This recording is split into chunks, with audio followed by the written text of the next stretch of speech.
Alexandre, bem-vindo ao nosso podcast, canal de ruminologia. Muito obrigado por aceitar o convite para compartilhar a sua experiência aqui com todos os nossos ouvintes. É realmente um prazer, uma satisfação tê-lo aqui, né, no nosso podcast, canal de ruminologia.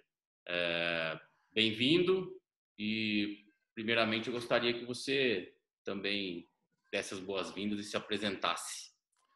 Legal, Danilo, eu que agradeço mesmo muito, para mim é uma satisfação estar batendo papo com você aqui. Eu acho esse tipo de iniciativa muito bacana, compartilhar conhecimento. Quanto mais gente estiver fazendo isso, melhor, eu acho. Então, obrigado mesmo pela oportunidade de estar participando aqui. E espero, de fato, poder contribuir, né? A gente, nessa época de pandemia, tem feito quase tudo online hoje, né? É verdade. Então, acaba sendo uma ferramenta muito importante. Então, bacana, parabéns pela tua iniciativa, pelo trabalho que você vem fazendo e obrigado pelo convite. Tá bom. Obrigado, Alexandre. Então, bom, sem mais delongas, vamos ao que interessa, né? É isso aí. Então o tema de hoje, né, que a gente propôs para conversar é sobre metabolismo ruminal e, né, adaptação aí de vacas de leite, né, ou transição de dietas durante esse período periparto, né? A hora que a vaca está seca e de repente de uma hora para outra, né, a vaca pariu e ela tem que entrar numa dieta de lactação que para vacas de média e alta produção normalmente tem muita energia, né? E para começar, eu gostaria de saber de você como que você, como nutricionista, com toda a experiência que você tem já, né,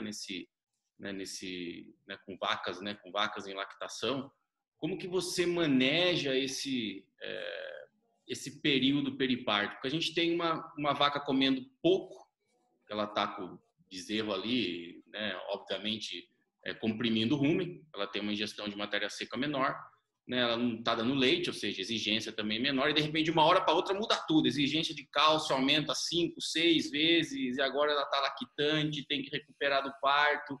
Como que você vê essa transição, né? E se você puder falar também, dar uma pincelada sobre como você faz nutricionalmente para adaptar essa microbiota, né, de sair de uma situação dessa de período seco para entrar noutra de lactação. Não, legal, Danilo. Olha, de fato, hoje a gente entende que esse é o período. Vamos definir, né, o que seria o que nós vamos chamar de transição aqui, né?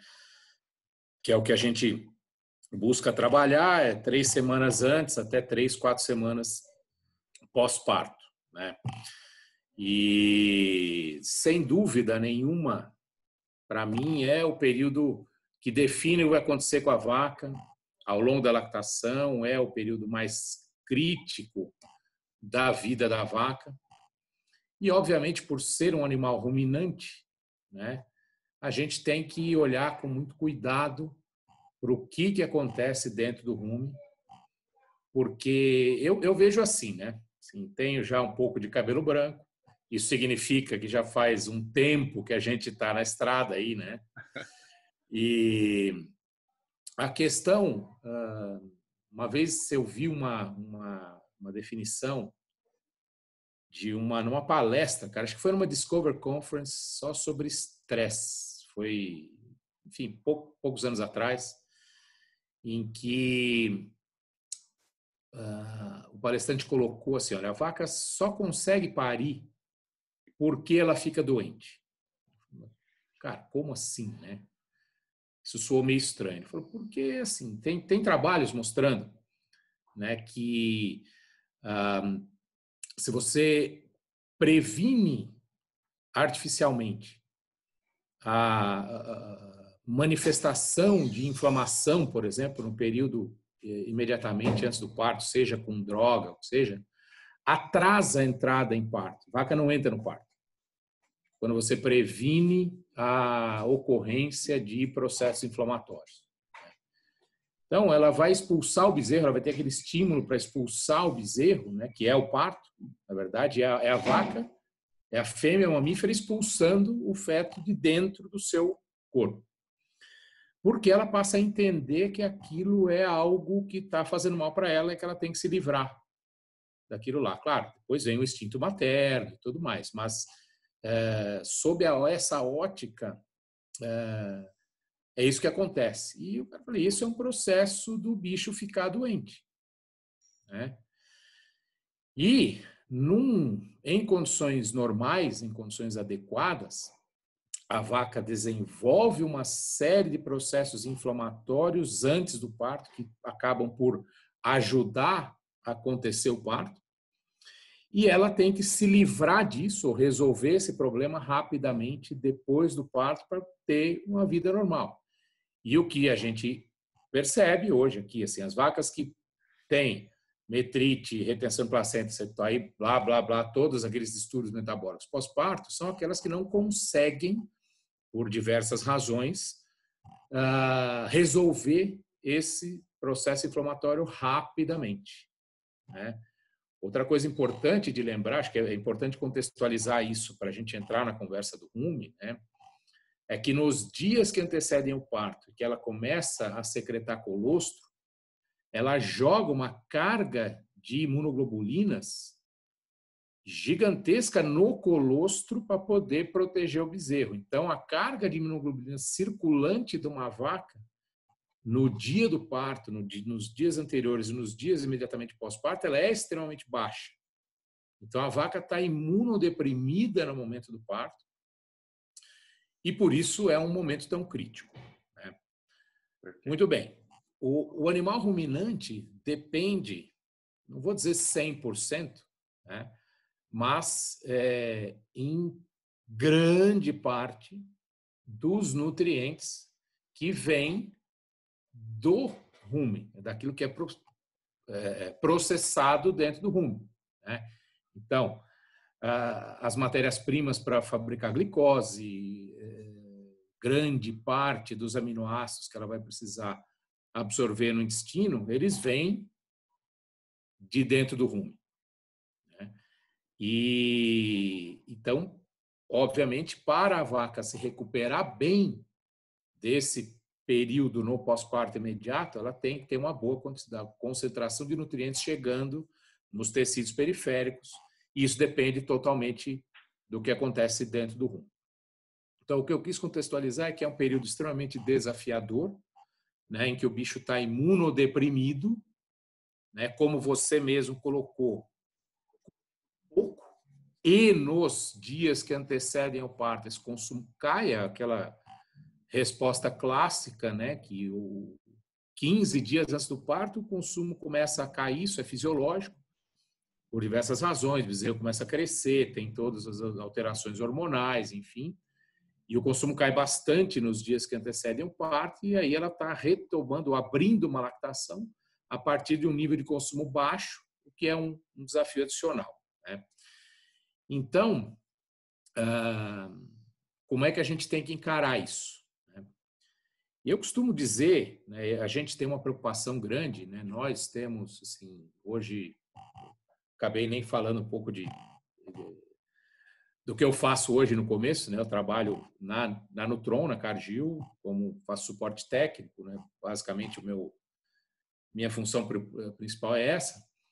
E então a gente sempre tem que estar ajudando a turma de campo com conceitos, com dicas, enfim, né?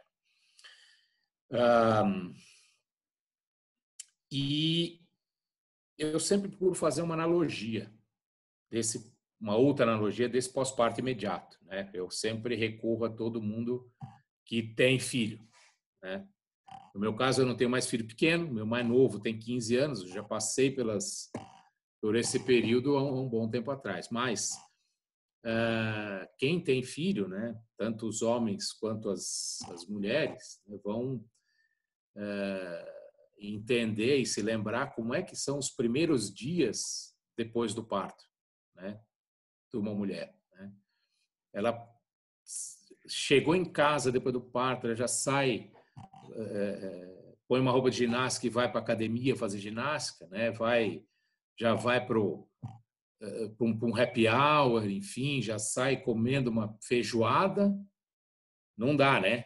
Ela não está preparada para isso. Aí eu falo a mesma coisa, nós não podemos esperar que uma vaca esteja em condições de você já colocá-la numa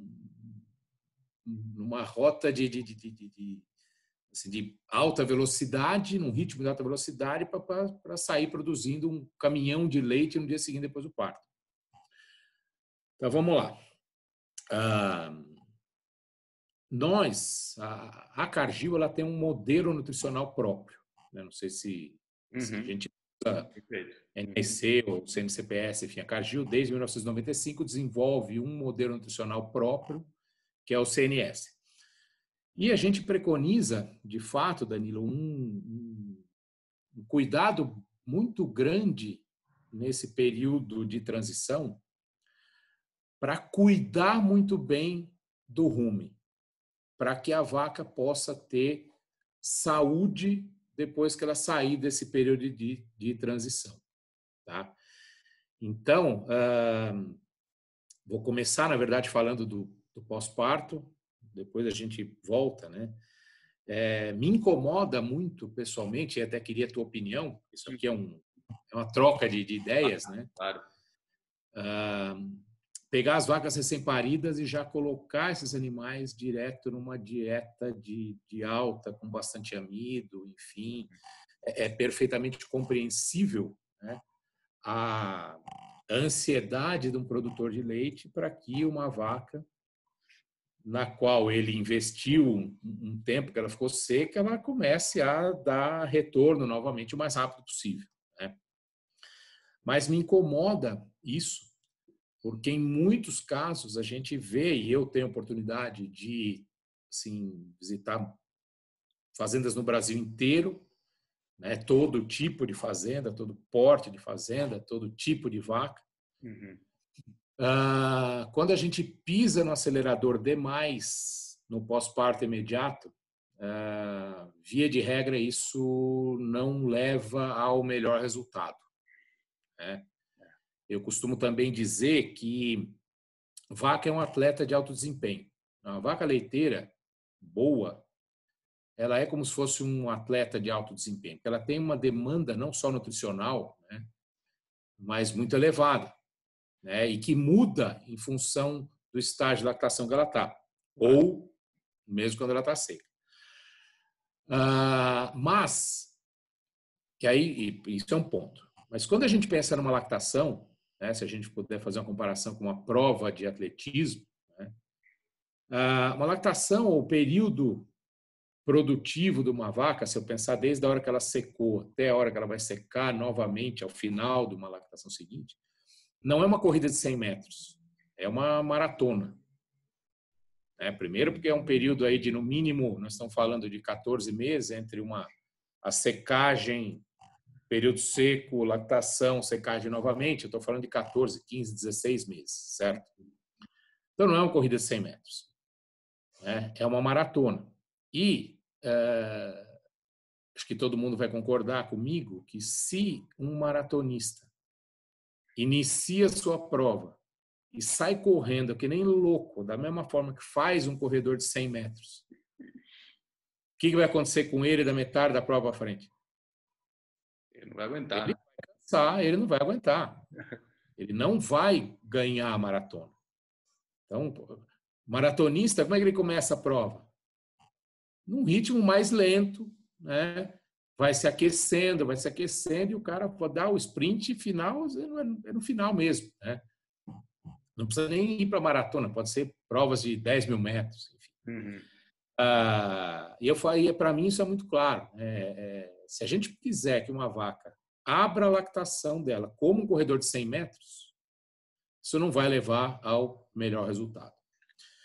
Muito bem. Então, agora entrando diretamente na tua pergunta, né? O que a gente preconiza? Como é que eu e meus colegas, o que a gente gosta de fazer. Sempre dividir o período seco em dois.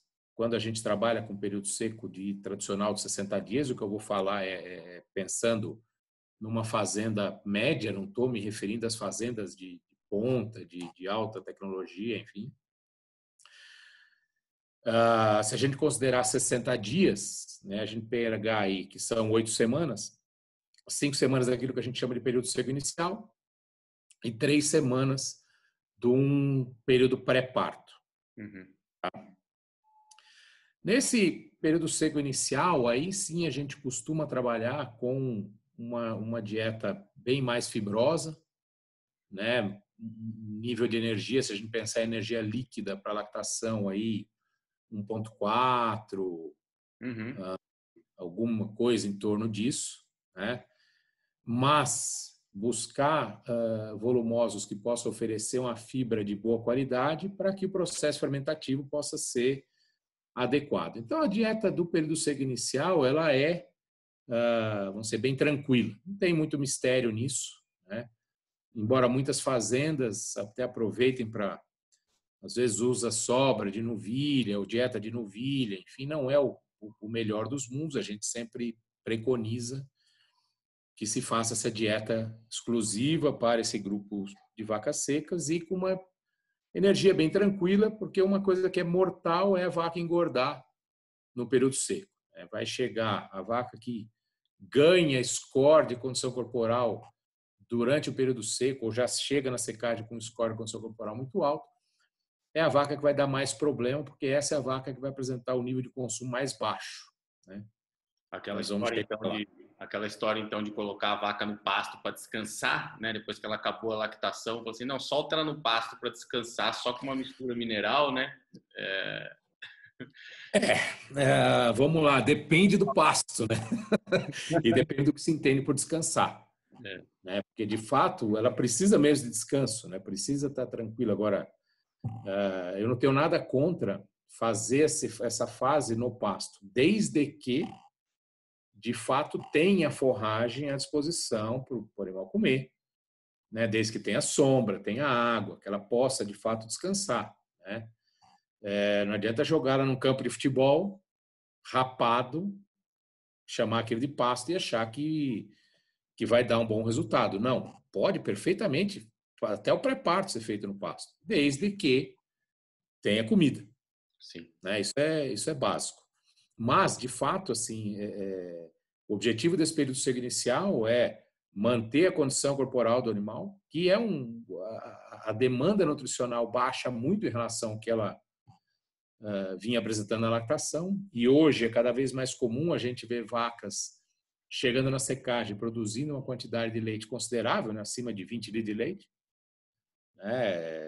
Isso é cada vez menos raro, vamos chamar assim. Que é uma vaca que demora, às vezes, 2 dias para secar ela, né? No caso, às vezes, ela não consegue secar. Enfim, assim, muitas fazendas adotam um protocolo de você começar a fazer uma ordenha só para os animais que estão chegando na secagem.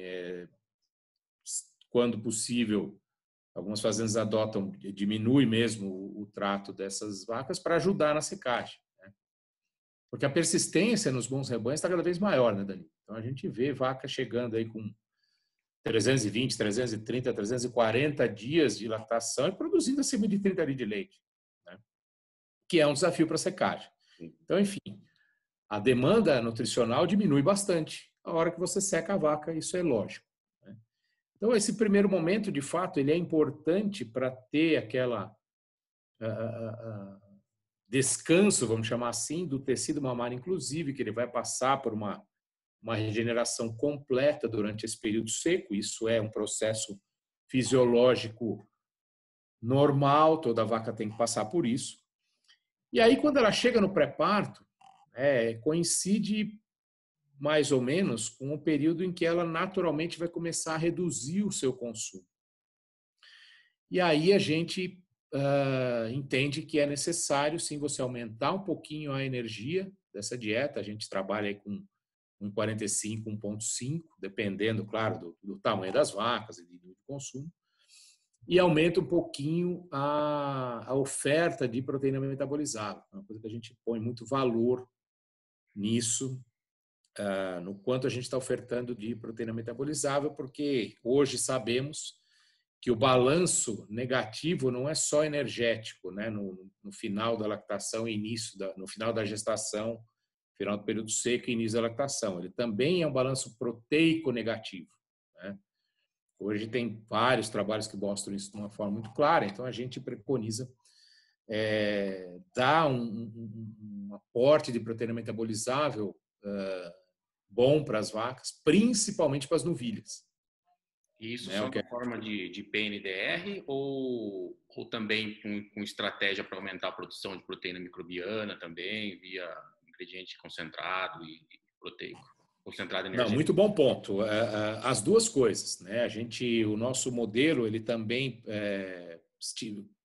estima ou calcula a síntese de proteína microbiana, né? Contabiliza isso, né? Então, toda a nossa estratégia ela é baseada em, primeiro, maximizar a síntese de proteína microbiana e o que falta, usar aí uma fonte de PNDR. Isso sem dúvida, né? E o número que a gente busca se eu puder, no pré-parto, separar a vaca de novilha, tá? Para as novilhas, alguma coisa, uma disponibilidade de 1.200 a 1.300 gramas de proteína metabolizável por dia, né? Aí a gente vê aquilo que o software calcula e vai em cima disso. Não sei se você viu recentemente o Zé Eduardo Portela Santos, ele publicou eu nem me lembro se eu vi isso num paper ou se foi numa palestra dele. Agora não estou lembrado. Porque esse período é tanto webinar, né, filha? Tanto que a gente nem lembro mais, eu já perdi a conta de quantos webinars a gente assistiu desde março, né? Mas que vaca adulta, se você tem lote de pré-parto só de vaca adulta, dá para trabalhar com um pouco menos, de 900 a 1.000 gramas. Mas, como a maior parte das fazendas tem dificuldade de separar a vaca de novilha no pré-parto, então, para não penalizar as novilhas, o que a gente gosta de trabalhar é 1.200, 1.300 gramas de proteína metabolizável por dia, lógico, contando o que vem da proteína microbiana e o que vem da PNDR. Que, assim, para vacas grandes, especialmente, é muito difícil fechar esse número só com o que vem da proteína microbiana, porque o consumo não permite, né? O bicho não consegue comer 18 quilos de matéria seca, 20 quilos no pré-parto. Então, a gente fica limitado na quantidade. Agora, enfim, jovem, por favor, fica a qualquer hora, se você não concordar com alguma coisa... Claro, vamos lá.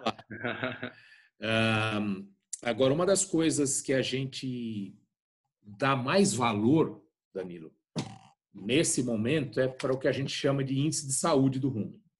Tá? Não preciso falar isso para você, mas a acidose, ou botar os animais em risco de acidose, é uma das coisas que pode comprometer mais o consumo, né? Então, a gente tem uma preocupação muito grande em não colocar essas vacas em risco de acidose no pré-parto e nem no pós-parto imediato. Em função disso, o nosso modelo preconiza trabalhar com amido bem baixo. O que seria amido baixo, né, para a dieta de pós-parto, não passar de 18%. E para as dietas de pós-parto imediato, quando é possível fazer, trabalhar com amido em torno de 20%, idealmente. E aí a gente... Só para balizar a turma, né, Alexandre, aquela recomendação de no máximo 25 de amido, que seria, vamos dizer assim, né, o 25% de amido, que seria o máximo, né, que você, na dieta mais desafiadora ou algo, né, em torno disso, né, só para o pessoal ficar mais... Exato, só para ter um parâmetro. De comparação. Para pré-parto, a gente está falando aí em torno de 18, para pós-parto 20, 21, aí... Tá. Enfim, conceitualmente, idealmente falando, né? Mas a gente olha muito, Danilo, para o amido degradável no rumo, tá? Porque o amido total é uma coisa, e lógico, ele vai refletir o quanto tem de amido degradável, mas eles não são a mesma coisa. Sim. Né? Se eu tiver um milho moído muito grosso, eu vou ter para um mesmo, se eu pegar o milho no concentrado, ou que seja o milho da silagem, se eu tenho uma silagem que está com um grão muito processado, outra com um grão pouco processado, se eu considerar essas duas silagens com o mesmo teor de amido total, elas vão oferecer diferentes teores de amido degradável no rumo. O grão que está mais processado, aquele amido ele vai ser mais degradável, né? Então, a gente procura também cuidar disso, ter uma noção muito boa do grau de processamento dos grãos de silagem, de grau de processamento do milho que está no concentrado, para a gente poder ter uma ideia de fato real, ou mais próximo possível do real, do que tem de amido degradável no rumo, tá? E pesa isso também, coloca isso lado a lado da fibra fisicamente efetiva, né? No nosso modelo, a gente tem um parâmetro que nós chamamos de índice de saúde ruminal, né?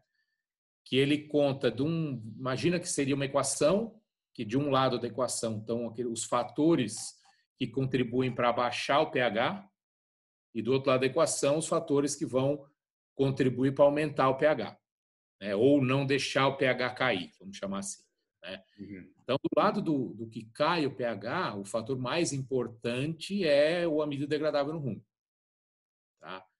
E do lado do que ajuda a não cair, a fibra fisicamente efetiva e algum elemento tamponante ou alcalinizante, sei lá, amônia, por exemplo, né, que tem um papel aí. E aí o nosso modelo calcula um índice. E a gente, um índice que a gente sempre quer que ele, especialmente para pré-parto, ele nunca seja negativo, né? Esse índice negativo ele significa que tem mais peso para o lado do que abaixo o pH do que do outro lado da equação, né? Então a gente olha muito para isso. E em função disso também entendemos que, assim, isso é uma coisa que eu bato muito com a nossa turma, com os nossos clientes, é a importância de oferecer uma fibra de alta qualidade, né? E ainda a gente vê, né, aquele comentário que você fez no começo, lá, que é assim, de botar as vacas para descansar no pasto no período seco inicial, né? A gente ainda vê muita fazenda mesmo que pega as vacas e joga, puta, secou, agora eu vou ficar 40 dias sem gastar dinheiro com ela, então deixa ela se virar, Dá né? concentrado para essas vacas, imagina, né? Imagina, Tá seca, não tá Colemar um tendo leite. sal, né, uma mistura mineral lá e se vira. E não é bem assim, né? Aliás, não é nada assim. Então, a importância de você dar um volumoso de alta qualidade, uma fibra de alta qualidade, para que o animal possa, além de ruminar, tirar uma quantidade de energia significativa da fibra, que vai desafiar muito menos o rumen do que a energia que ela vai tirar do amido, né? Então, esse é um olhar bastante cuidadoso que a gente tem. Eu acho que tem esse ponto que você tocou no começo, né, em termos de aliado ao ponto de não colocar a vaca, né, pisar no acelerador logo numa dieta, né, logo que a vaca pare, né? Tem gente que chama isso de dieta de 5 dias de dieta de largada, né, ou de dieta de né, imediatamente pós-parto, né, que seria uma dieta exatamente mais baixa em energia para aproveitar enquanto a vaca está limpando o leite, né? Porque depois do colostro ainda tem leite de transição, né? Então, Exatamente. esses 3 a 5 dias que a vaca limpa o leite, faz essa dieta de largada, né? Que é para exatamente a vaca, né, não ter muita energia para não acontecer o que, né, a gente está falando aqui de acidose, né? Casos de, né, de consequências aí de timpanismo, né? É mais ou menos esse o rumo que... Sim, o conceito é bem nessa linha, né? Que a gente não seriam só 5, 7 dias, né? Na verdade, Danilo, o grande desafio que a gente vê no campo é as fazendas estarem dispostas a ter um lote pós-parto, que são 5 dias mesmo, né? A imensa maioria das fazendas, e eu entendo perfeitamente que existe um desafio operacional para você colocar um lote pós-parto, né? Por diversas razões, por espaço, pela dificuldade de fazer uma batida de trato a mais, normalmente são poucas vacas, enfim, tem um contexto envolvido aí. Mas esse é o primeiro desafio, né? E aí é o seguinte, se a vaca vai parir e ela vai ser colocada em algum dos lotes de produção, seja no lote de alta, seja no lote de baixa, né? Você já fica um desafio, enfim, praticamente impossível resolver esse problema, né? Mas eu sempre invisto esforços, vamos dizer assim, em tentar sensibilizar e motivar o produtor do benefício que ele tem de fazer um lote pós-parto, mesmo que sejam poucas vacas. Porque não é só... desculpa. E quanto tempo seria o lote pós-parto? Então, esse é o negócio mais interessante, né? Porque se você pensar no clássico, são 3 semanas. Tá? Só que, se você consegue ter um lote pós-parto, né, que na imensa maioria das fazendas vai ter poucas vacas, tá? Isso permite ao produtor ter um olhar praticamente individualizado para esses animais. Perfeito. Então, num lote de poucas vacas, e entendo eu, né, que são as vacas onde ele tem que estar a grande parte da atenção dele, a turma do pré e do pós-parto imediato, porque é o período que vai definir o sucesso ou o fracasso da lactação, ele pode olhar para cada vaca individualmente e olhar, putz, olha, essa vaca aqui, ela está com pariu faz só 10 dias, mas ela está comendo bem, ela está alerta, ela está com o olho brilhando, pelo bonito, já limpou o leite, não teve retenção de placenta. Eu não preciso segurar essa vaca. Eu posso colocar ela para frente. Agora, se eu tenho outra vaca que você percebe que ela ainda está patinando um pouco, né? Ela ainda demorou um pouco mais para se recuperar, segura ela um pouco mais nesse lote, né? Então, o que a gente costuma dizer é até 3 semanas. Mas fazer esse lote permite que ele tenha esse olhar meio que individualizado. As fazendas, isso eu posso te falar com muita tranquilidade, as fazendas que não faziam e que se dispuseram a fazer, a adotar o lote pós-parto e fazer esse manejo, cara, mudou a fazenda, porque muda a reprodução, né? Você, assim, claramente os índices reprodutivos melhoram muito, lógico, isso não melhora de um dia para o outro, mas o benefício é muito grande. As vacas dão um pico mais alto de produção, tudo mais. E a gente acredita grande parte disso ao que acontece dentro do rumen. O fato da gente não desafiar o rumen justamente no momento que a vaca está passando por aquele desafio imunológico do próprio estresse do parto. Cara, não é um evento simples, né? Vejo quantas alterações hormonais acontecem com a vaca para sair do estado gestante e passar para o estado lactante, né? Os desafios são muito grandes. Então, o bicho demora para voltar ao funcionamento normal, né? Exato. A mesma coisa. Lembra da sua esposa ou da mulher quando você teve filho, como é que foi o pós-parto imediato, né?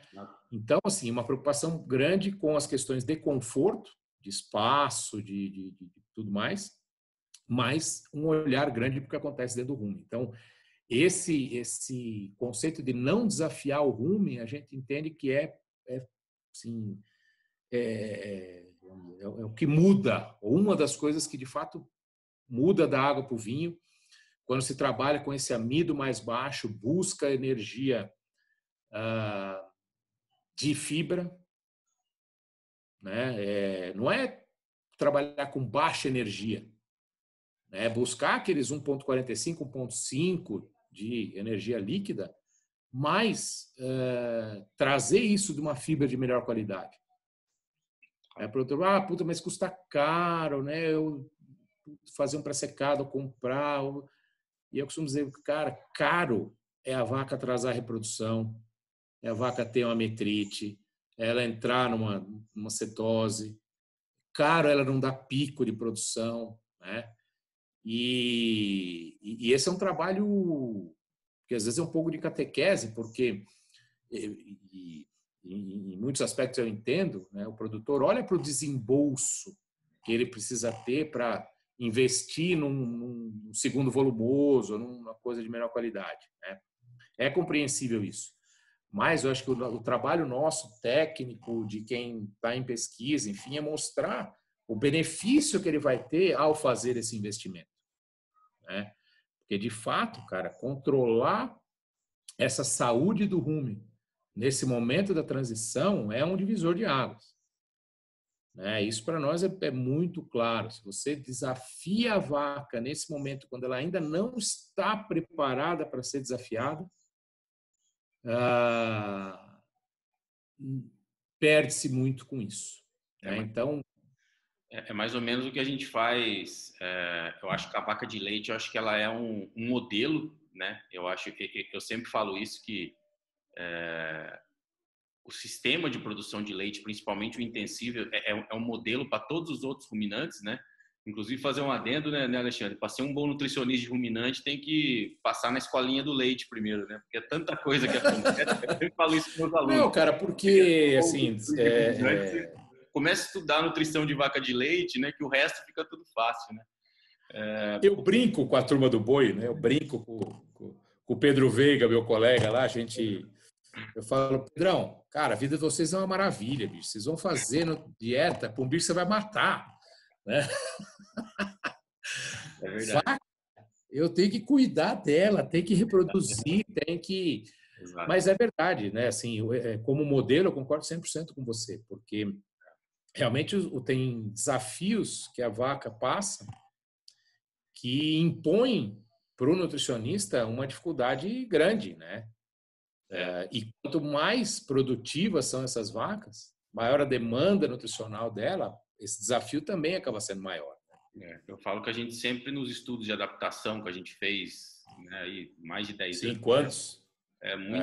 Muita ideia que a gente teve foi com base assim, em insights do que acontece com o sistema de leite, né? Porque por mais que seja uma menor proporção, o boi que ele vai para o confinamento, a vaca não muda de fazenda, mas o boi muda. Aí também afeta o sistema imunológico, que é exatamente o que a gente está falando. Então, exato. O boi chega com o sistema imunológico deprimido, também ele apresenta um menor consumo. Aí você tem que adensar a dieta, né? É mais ou menos o mesmo rumo, pode ser, vamos dizer assim, mais amenizado. É muito semelhante. Mas é muito semelhante, assim, as causas, né, dessa mudança gradual de ambiente, de dieta, de microbiota que a gente está falando aqui, né? E realmente vamos dizer assim, essa dieta que a gente está falando aqui de pós-parto, né? Esse lote que você está fazendo de pós-parto, né? É praticamente está fazendo um step, né? Saindo de um pré-parto com baixo amido, pulando para um step de 18, 20 de amido, para depois, quiçá, entrar numa dieta de 24. Exato, exatamente. E você sabe qual é, assim, muita gente me pergunta, né? Então, o que você... Não dá para fazer pós-parto, ponto. O produtor fala, não vou fazer, não dá para fazer, não quero fazer, não importa, né? O que eu faço? Poto as vacas recém-paridas no lote de alta ou no lote de baixa? E essa é uma baita pergunta difícil.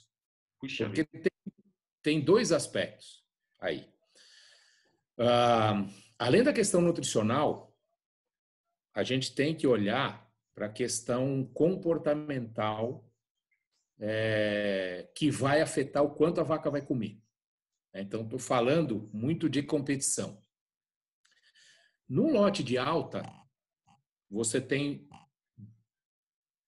vamos dizer, a fazenda que tem vamos dizer assim, por prática, coloca as vacas no lote de alta, as recém-paridas. O DEL médio desse lote ele é mais baixo, né? São vacas que estão menos avançadas na lactação.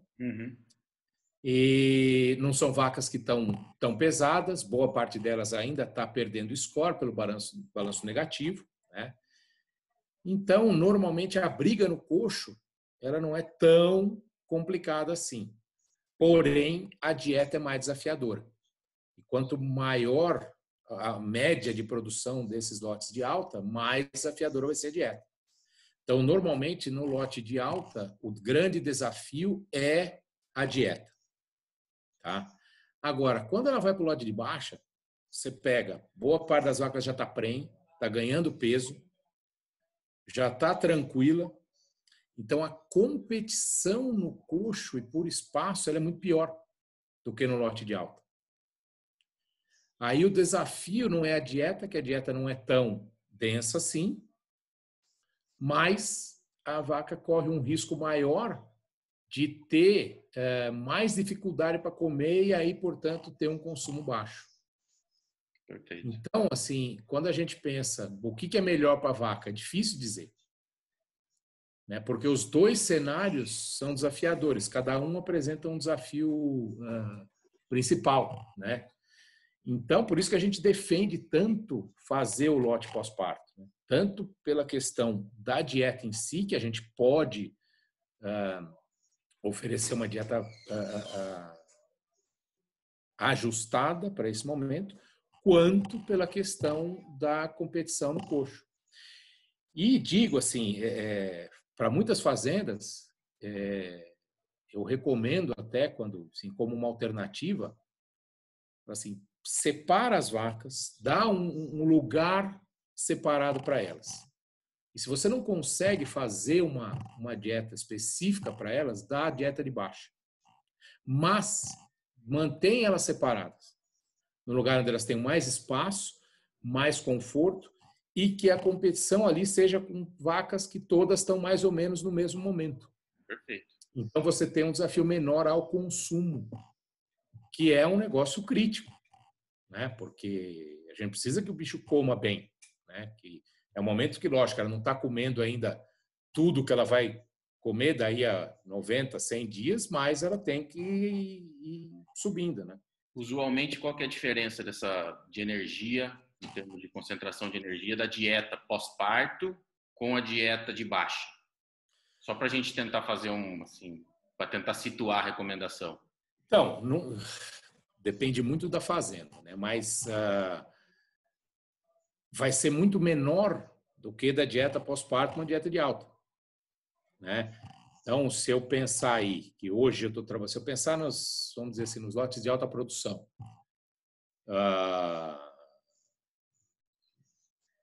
vão ser dietas que a gente vai trabalhar aí com 1,7, 1,75, enfim, dependendo da média. Hoje mesmo estava vendo a dieta de um lote A de uma fazenda que tem 45 de média no lote, a dieta tem 1,78 de energia líquida. Só para ter como parênteses, né? As dietas, dependendo de quantos lotes tem, vamos dizer que tenha 2 lotes só, tá? Um de alta, um de baixa, vai ter aí 1,60, 1,65. Isso vai ser muito mais perto de uma dieta pós-parto, que vai ter por aí também. Se eu considerar que a dieta pré, a gente vai formular com alguma coisa em torno de 1,5, essa dieta pós-parto vai, logicamente, ter um pouco mais. Sim. Né? Não tanto mais, porque ela vai comer mais. Sim. Mas, de novo, Danilo, assim, o grande foco de atenção é para esse índice de saúde ruminal. Quer dizer, o quanto tem de amido degradável, e a gente tenta dar uma segurada mesmo, né? Fibra de boa digestibilidade, a gente observa muito a fibra digestível. Okay. Esse é um parâmetro que eu busco muito, né? Qual é mandar para laboratórios que analisem de fato. Hoje acho que todo mundo faz isso, né? Analisa a digestibilidade de 30 horas, que é o parâmetro padrão, né? E olha quanto tem de fibra digestível, né? E se apoia bastante nisso, né? Para dar uma segurada nesse índice de saúde ruminal. Então, respondendo diretamente a tua pergunta, dependendo da fazenda, às vezes pode nem ter diferença energética entre uma dieta de pós e uma dieta do lado de baixo. Agora, sim, vai ser... Separar o lote seria essencial. Então, assim, de novo, né, para a gente arrematar a conversa aqui, é fundamental olhar para o que acontece dentro do rumen, não tem dúvida nenhuma. E ao mesmo tempo que a gente precisa trazer as vacas do pré e do pós para fazendo aquele step, né? Vou ter que ir dando cada vez mais energia para ela, é natural, porque ela vai precisando disso, né? Mas muito cuidado para não botar esse bicho em risco de acidose. Isso a gente se preocupa muito, porque se essa grande parte dessa energia vier de amido, a gente pode começar a observar aqueles consumos erráticos, que aí é muito ruim, né? Então a gente trabalha mesmo com preconiza dar uma segurada fazer uma dieta não tão quente. E aí, Danilo, a experiência mostra que essa é uma estratégia, ela se mostra ser muito bem sucedida, sabe? De novo, lembrando da história da maratona versus os 100 metros rasos, né?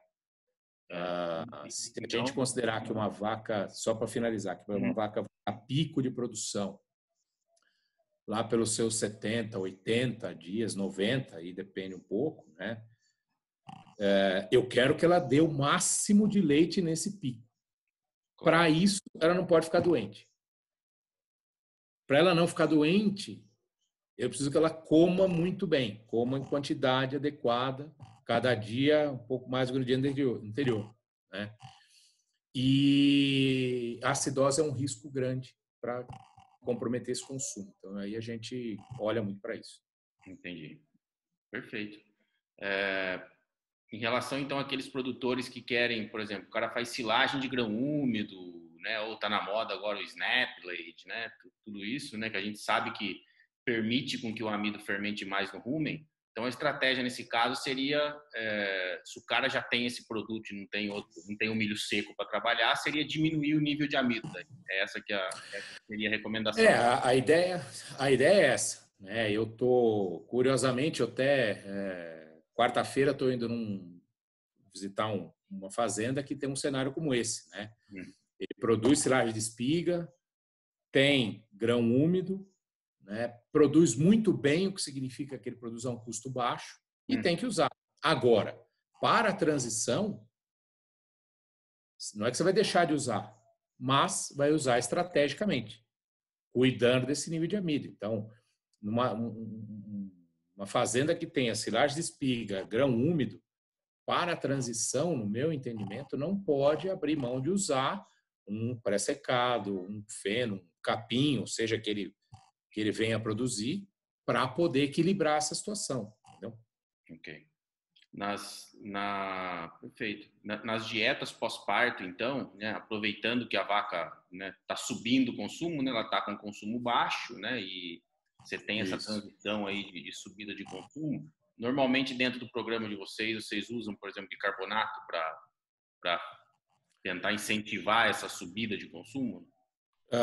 Usamos tamponantes, sim. Tá? No caso, no nosso caso específico, a gente tem um produto que é nosso, que a gente usa, né? Que é um tamponante. Mas sim, e especialmente quando você tem essa dificuldade de baixar o amido, né? Mas a gente usa, recomenda de novo.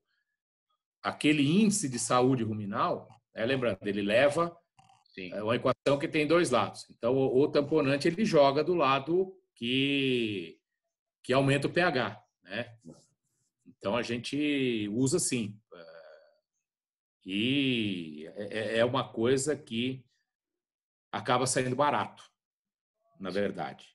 A gente trabalha com um produto que tem uma inclusão mais baixa do que o bicarbonato, porque ele tem, vamos dizer assim, é um tamponante que tem diferentes princípios ativos. Então, a gente consegue trabalhar com... Mas o conceito é importante usar, sim. Até porque também a subida do consumo vai fazer com que, se o consumo aumentar, né, realmente a estratégia valer a pena, o consumo aumentar, a taxa de passagem também aumenta, né? Ou seja, o amido Exato. também fica menos preso, o Exato. tempo de retenção ruminal diminui, né? Então tem mais, Não, além do exatamente. funcionamento, tem mais esse fator, né? E outra, né? Além do, assim, tá a história, né? O teor de amido na dieta é uma coisa, a quantidade de amido total é outra, e essa depende totalmente do consumo. Então, à medida que o animal vai aumentando esse consumo dia após dia, ele vai comendo mais amido, né? Então, Sim, se você não tivesse esse olhar de fato segurar a, a meta, Danilo, é segurar o ácido lático, né? perfeito. Esse o grande desafio, né? E amido não tem jeito, ele vai gerar ácido lático mesmo, dando rumo. Né? Ah, O que as pessoas não veem, às vezes, né, Alexandre? Fala assim, a dieta de boi é muito energética, né? Eu falo assim, ó, pega um boi comendo 10 quilos de matéria seca, numa dieta carcada mesmo, você vai ter 55 de amido, né? Ou seja, 5,5 quilos de amido, 5 quilos, assim, né? No cenário, assim, vamos dizer, mais intensivo. Você pega uma vaca que come 4% do peso vivo numa dieta com 25% de amido, ela come 6 quilos de amido. Só. exato. Só Não, é exatamente. pouquinho. É isso aí. Por isso que a gente tem um olhar tão, assim, a gente é chato às vezes com isso até, né? Chato no bom sentido, né? Porque, cara, a gente sabe que isso funciona, né? E é o que a gente vê todo dia. Então, esse modelo, de fato, todo dia a gente recomprova que ele funciona. Então, tem que olhar para o rumen, cuidar dessa saúde ruminal, cuidar dos micro-organismos que degradam fibra, porque são eles que vão ser impactados pela acidose com maior intensidade, e fazer uma boa transição da vaca para que ela possa passar da melhor forma possível por esse período de imunossupressão do periparto, que é inevitável. Ele é inevitável. Agora, ela pode passar bem ou não. Né? Exato. Falando da parte de lá da equação, né, que faz subir o pH, né? Como que você maneja assim a recomendação, por exemplo, já faz um tempo já que a monenzina sódica é permitida, né, nas rações de vaca de leite, né? Então a gente já sabe que a monenzina deprime o consumo e a vaca está com consumo baixo. Você usa bicarbonato É. para subir, você coloca mais fibra efetiva para subir e aí você pega e coloca a monenzina. Como que é esse jogo, né? Como que você ajeita É. esse cara nesse Na, meio de campo? Essa é uma boa pergunta. A gente, bom, vamos lá. Primeiro, a gente olha muito para fibra fisicamente efetiva, né? Tem que ter, especialmente, de novo, para os animais em transição, a gente recomenda fortemente o investimento num volumoso que venha fornecer isso, seja feno para secado, capim, não sei, enfim, o que for possível, mas que de fato ajude as vacas a mastigar, né? Em termos vamos dizer assim, de adjuvantes, né, além do tamponante propriamente dito, a gente usa diversas tecnologias, Danilo. Monenzina é um dos aditivos que a gente usa em algumas linhas de produtos. E hoje estamos começando a trabalhar também com fitogênicos, com bons resultados, né? Legal. E com produtos de fermentação também com excelentes resultados. Probiótico. Tá? Então, Uhum. então, assim, hoje nós temos aí flexibilidade, né, para propor diferentes aditivos, vamos chamar assim, que, dentre outras coisas, ajudem a controlar o pH do rumo. Né? Monenzina é um negócio que a gente sabe que funciona, já sabe direitinho como é que usa, não tem erro. Né? Os antibióticos, em geral, a gente sabe a pressão que tem sobre eles no mundo inteiro. Né? Uma hora isso vai chegar aqui no Brasil. Né? Então, a gente está também tentando entender como é que funcionam outros elementos, né, para ajudar nessa finalidade também. Mas, então vamos lá, do lado positivo da equação, ou seja, aquele que ajuda a subir pH, fibra fisicamente efetiva, moléculas alcalinas, né, ou tamponantes. A gente pede, o nosso modelo, vamos dizer assim, aspas, ele pede um nível um pouco mais alto de amônia, então a gente busca um nível alto de PDR nas dietas aí para ajudar nessa tarefa também, né? E a fibra digestível para manter a energia sem tanta necessidade do amido degradável, né? Então, além daquilo que vem de volumoso, o que tem de subproduto para usar? Casca de soja, polpa cítrica, farelo de trigo. E aí, em cada região é de um jeito, né? Mas, assim, o que está bem, assim, claro para nós é que a dieta tradicional de vaca de leite dos anos 70, né, que eu lembro, eu sou um pouquinho mais velho que você, eu lembro quando eu comecei a estudar, assim, dieta de vaca de leite é milho e farinha de soja, né, silagem de milho e farinha de soja. E é um conceito que já a gente entende que não cabe mais, né, porque assim, a fibra digestiva é um negócio fantástico para a vaca. E a gente tem que buscar isso, especialmente nesse período de transição. Perfeito.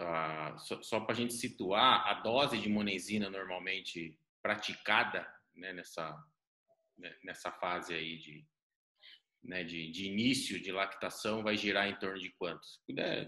Sim, a grosso modo, assim, só uma variável. Cara, assim, a gente tem trabalhado aí, eu sou péssimo, eu não lembro exatamente qual é a dose que está no, assim, mas a gente tem trabalhos, estou tentando resgatar os trabalhos da Cargill para te dar um range aí, né, de até 450, mas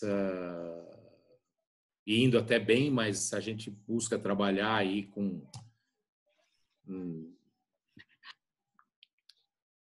deixa eu ver, na média do que eu tenho.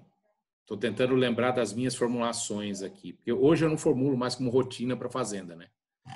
Eu só dou ajuda para a turma, mas deve ficar aí na faixa de... Se for 450, 18 ppm aí, mais ou menos, entre 18. Mas assim, não vai passar de 15.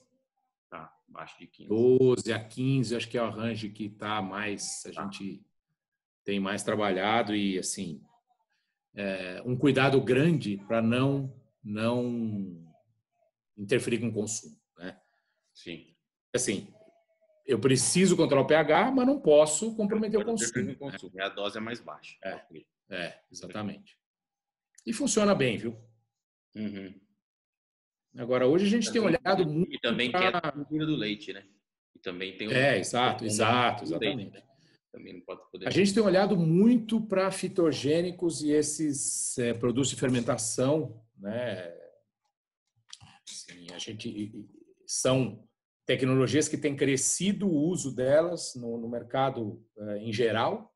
Né? Você hoje por aí, se você for ver o que tem de aditivo por aí, o que tem de levedura, de óleo essencial, óleo funcional, tem uma série de coisas que surgiram nos últimos 10 anos, com mais ênfase nos últimos 5 anos.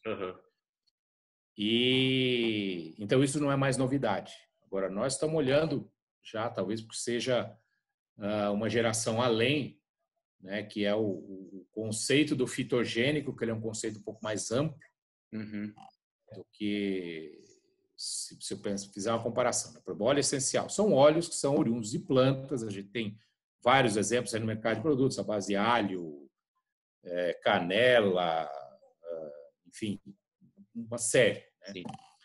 O fitogênico é um conceito mais amplo, ele contém óleos na sua composição, mas contém outros elementos também que vêm de plantas. E curioso, eu não sabia disso, como a Cargill está investindo bastante nisso. Cara, não é novo isso. Tem empresas que só fazem isso na Europa faz Muito tempo, né? 50 anos. Né? O probiótico, o produto de fermentação também, né? Assim, tem 80 anos de história. E hoje a gente começa a trabalhar com isso no Brasil agora, né? E sim, os resultados, o que a gente tem visto no campo é muito animador, muito promissor, né?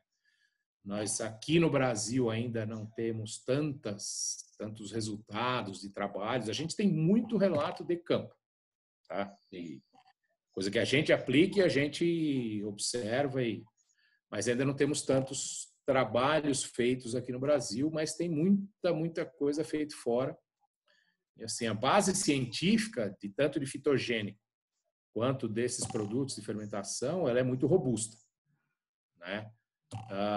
E aqui estamos aprendendo, né? Lógico que aqui o louco do Brasil, o louco que eu falo assim, para quem está no campo, é que você vai para o Rio Grande do Sul é um perfil de dieta, no Paraná é outro, em Minas é outro, e até chegar no Ceará, que tem fazendas enormes, né? Fazendas assim, de mais de 1.000 vacas no Ceará tem algumas, né? E um perfil de dieta totalmente diferente também, né? Então, aqui no Brasil, a gente tem vários Brasis, né? Quando a gente pensa em Com certeza. perfil de dieta. Porque, por exemplo, se você pensa em Estados Unidos, né? Que também é um país gigante, mas a gente consegue ter uma ideia muito boa do que é a dieta típica americana. Sim. Né? O que é a dieta típica brasileira de vaca de leite? Não dá para falar. Não dá. Não dá. Né? Então, a gente tem que... Aí, acho que nós estamos tentando entender, mas, enfim, tudo isso que você falou da monensina, mas, inegavelmente, cara, a monensina acho que é uma das poucas coisas que não tem muita discussão sobre o seu modo de funcionar, como é que ela... Né? E agora, lógico, naturalmente, hoje a gente tem que olhar para tecnologias novas, né? Porque essa pressão sobre hormônios, sobre antibiótico, ela só vai aumentar, né, Danilo? A questão do BST nos sistemas de leite aqui no Brasil está como hoje em dia? Sob pressão também. Pressão, tá para tirar, né? Exato, né? No mundo inteiro, aqui também, né? Esse talvez tenha um apelo mais forte, né? Mais forte, porque, enfim, concorde hormônio, tecnicamente ou não, exatamente, né? Concordemos nós tecnicamente ou não, né? É uma demanda, uma pressão que vem do consumidor e a gente não pode deixar de olhar para isso. E então tá assim, tá na berlinda, tal qual os antibióticos. Então temos que olhar para outras coisas e, de fato, tem tecnologias muito promissoras, interessantes, na verdade, mais do que promissoras, né? Coisas que já se provam eficazes e que podem ser alternativas aí para as coisas tradicionais. Legal. Bom, estamos chegando no final do nosso papo, né, Alexandre? Vamos fazer mais... A conversa rendeu, né? Não, né? Nossa Senhora. Eu vou só fazer mais uma pergunta para você, relacionada ao pré-parto, né? Nosso assunto aí de transição. Né? Muitas vezes o cara, ele tá na dúvida no pré-parto, né? Nessas 3 semanas que antecedem o parto, você dividiu muito bem aí o pré-parto em 2 fases, né? Nas 3 semanas que antecedem o parto, aquele cara que tem a dúvida se ele baixa o cálcio da dieta ou faz uma dieta aniônica. Qual que é o critério que você adota para falar assim, para você é dieta aniônica, para você é baixo cálcio, é só produção de leite, é histórico de fazenda, qual que é os critérios aí que você segue para fazer? Excelente pergunta, Danilo. Então, eu vou começar respondendo assim. Em termos de sucesso, não tem dúvida que a dieta aniônica ela tem uma chance muito maior de ser bem sucedida do que baixar cálcio. Tá? Só que a dieta aniônica, você tem que validar se aquilo está funcionando ou não. Perfeito. E tem muitos exemplos de fazenda que usa dieta aniônica e está cheio de problema. Por quê? Simplesmente usar o sal aniônico, fazer uma formulação aniônica, não é garantia que vai baixar o pH da urina das vacas, que vai baixar o pH do sangue e que vai ajudar a mobilização do cálcio. Perfeito. Tem outros fatores envolvidos aí, estresse calórico, conforto no pré-parto, qualidade de mistura na fazenda, enfim. Então, só faz sentido pensar em usar dieta aniônica se a fazenda tiver uma rotina de medir pH de urina, que é o parâmetro que a gente tem, Claro, para poder avaliar se aquilo está funcionando ou não. Então, o que eu te falo com bastante tranquilidade? Se a estratégia ela é bem sucedida em baixar o pH da urina, qual é a meta que a gente busca? Eu busco entre 5,5 e 6,2. Tá? Se a estratégia funciona para baixar o pH da urina, beleza, vai funcionar e isso é melhor do que baixar cálcio. Bom, quais são os grandes desafios para baixar o pH da urina? Potássio. Tá? Esse é o grande nó. Então, se a fazenda não consegue alimentos que de fato permitam baixar o potássio nas dietas de pré-parto, o uso do sal aniônico fica em xeque. Porque às vezes você precisa de uma quantidade muito alta de sal aniônico para baixar o DCAD, que aí o bicho não vai comer. E o sal aniônico ainda não é palatável, né? Está numa Exatamente. fase que a vaca já não come porque é pré-parto, o sal aniônico não é palatável. Exatamente. Então, aí nessa situação em que tem um desafio de potássio que ele não tem como ser contornado, aí eu entendo que, de fato, o plano B é baixar cálcio. Se o cara tem feno de alfafa, por exemplo, da feno de alfafa não tem outro volumoso, socado de potássio não tem como. Ou pré-secado, como. mimosa. Ou a gente vê muito, assim, quem usa pré-secado, ou mesmo capim, ou mesmo pastejo, que recebe muita adubação orgânica, fertirrigação. Então, aí, bicho, realmente, e aí não adianta mesmo gastar dinheiro com sal aniônico, porque não vai baixar o pH da urina. E infelizmente tem muita fazenda que se ilude, que acha que só e aí o técnico tem que tomar cuidado, porque muitas vezes você posiciona um sal aniônico numa fazenda e não dá resultado. Não dá resultado não é porque o produto não é bom, é porque precisa entender o porquê que não funcionou. Se não comeu, se não foi suficiente para baixar o DCAD, só vai saber se mediu o pH de urina. Né? Então, dieta aniônica bem feita, que leve a um abaixamento consistente do pH de urina para essa faixa desejável, é a melhor estratégia. O produto aniônico tem um custo? Tem. Qualquer um deles. Mas o que a gente observa claramente é que as vacas que, de fato, têm o pH de urina nessa faixa, o que significa que o metabolismo de cálcio dela está funcionando bem, ela tem um pós-parto imediato melhor. Tá? E aí, esse investimento que você fez no sal aniônico, ele se paga na frente. Tá? Baixar o cálcio é o plano B. Entendeu? É o não tem cão, caça com gato. O resultado é o mesmo? Na minha opinião, não. Mas, sim, se não tem jeito, não tem jeito, como eu costumo dizer. Né? Então, o cara que tem um lote de alta produção, então, né, ou um rebanho de alta produção, né, vamos dizer aí, o cara tem umas vacas com potencial de 45 litros de leite, ou seja, essa vaca que vai demandar muito cálcio no pós-parto, né, precisa de um pré-parto, né, bem feito, né? Então, esse cara tem que investir numa segunda fonte de volumoso para o pré-parto, como a gente estava conversando lá no início, né? Porque o tal do secado, do feno de alfafa, tal das legumes que são ótimas, mas para o pré-parto, né, nesse caso, não vai ser. Não, assim, você tem hoje, alfafa não se discute, mas é raro, vamos dizer assim. Uhum. Hoje você tem, e é possível fazer na própria fazenda, enfim, mas tem disponibilidade de pré-secado no mercado em boa parte do país, se eu pensar em Sudeste, Sul, mesmo Centro-Oeste, Uhum. e não vai comprometer tanto potássio assim. Né? Ele é feito pensando nisso. Então, dá para trabalhar. Tá? Mas, de novo, tem que medir o bendito do pH de urina.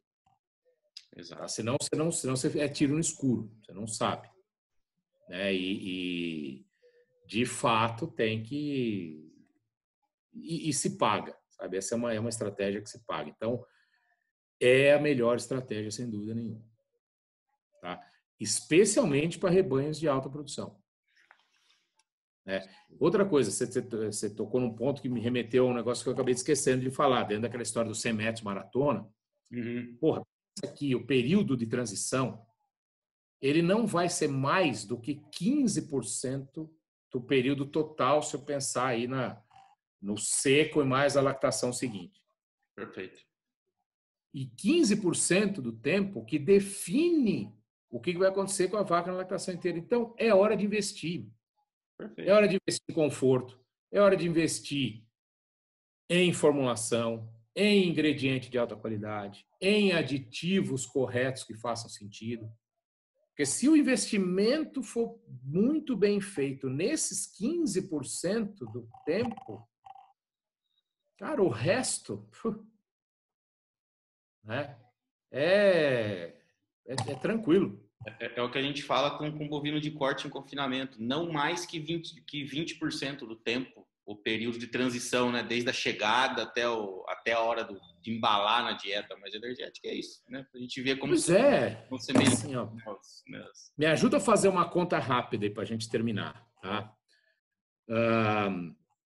Se o produtor entender que ele pode fazer, que ele tem que fazer um bom manejo, dar conforto, enfim.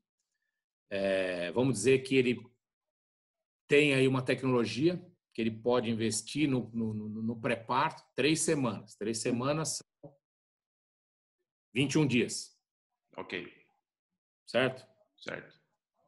Ele vai investir numa dieta que vai custar para ele, vamos dizer, o investimento em tecnologias, em formulação, não sei o quê, vamos dizer que seja, custe R$2, R$3 por vaca dia.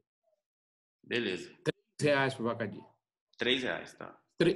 Durante 3 semanas, quanto vai custar isso? R$63 por vaca. Um pré-parto bem feito, sim, tranquilamente, quando você sai de uma situação de pré-parto mais ou menos, um pré-parto muito bem feito, para deixar barato, aumenta 1 quilo de leite no pico de produção. Beleza. Cada litro de leite no pico de produção rende quantos litros na lactação? Só no pico? Só na fase de pico? 1 quilo a mais no pico. Tem uma relação clássica. 250 a 300 litros. Isso, por 70 dias. Faz 250 litros na lactação. Vamos deixar um leite... Hoje, fala em 1,50. Faz a conta aí. Quanto dá? 250, 1,50. Quanto? 375. O cara gastou quanto? 63. Sobrou 312. Por vaca. Por vaca. Subiu 1 litro. Então, Danilo, qualquer investimento feito nesses 15%, ele volta, investimento bem feito, logicamente. Né? Em dieta correta, em conforto, em assim, tudo aquilo que a gente conversou, em cuidado dentro do rumen. Né? E é esse tipo de coisa que a gente precisa fazer mais, né? Mostrar esse tipo de Porque assim, às vezes o cara fala, pô, mas R$3 por vacadinha, pelo amor de Deus, meu Deus do céu. Não. Fazer outro lote, né? Outra dieta, separar a vaca pós-parto, né? Assim, Vamos nossa. dizer que esses R$3 seja pelo toda a transição. Estou falando de 6 semanas. Eu estou falando do investimento de 120 para tirar 375. Sem Três Exato. é no mínimo 3 para 1. Sem contar que não estamos considerando as potenciais complicações metabólicas pós-parto que podem advir desse pré-parto mal feito. É cetose, Nem... de placenta, não estamos nem contando. Exato. Nem num ganho em reprodução, que normalmente vem também quando você melhora a transição. Período de anestro mais curto, com certeza. Com certeza. Então, meu amigo, assim, como mensagem final aí, né? Investir em pré-parto, bicho, assim, não tem momento melhor do que investir em pré-parto. E nós estamos falando não só do que acontece dentro do rumen, dentro da vaca, mas também conforto, alívio de estresse calórico e tudo mais para permitir que o bicho coma mais. Né? Exato.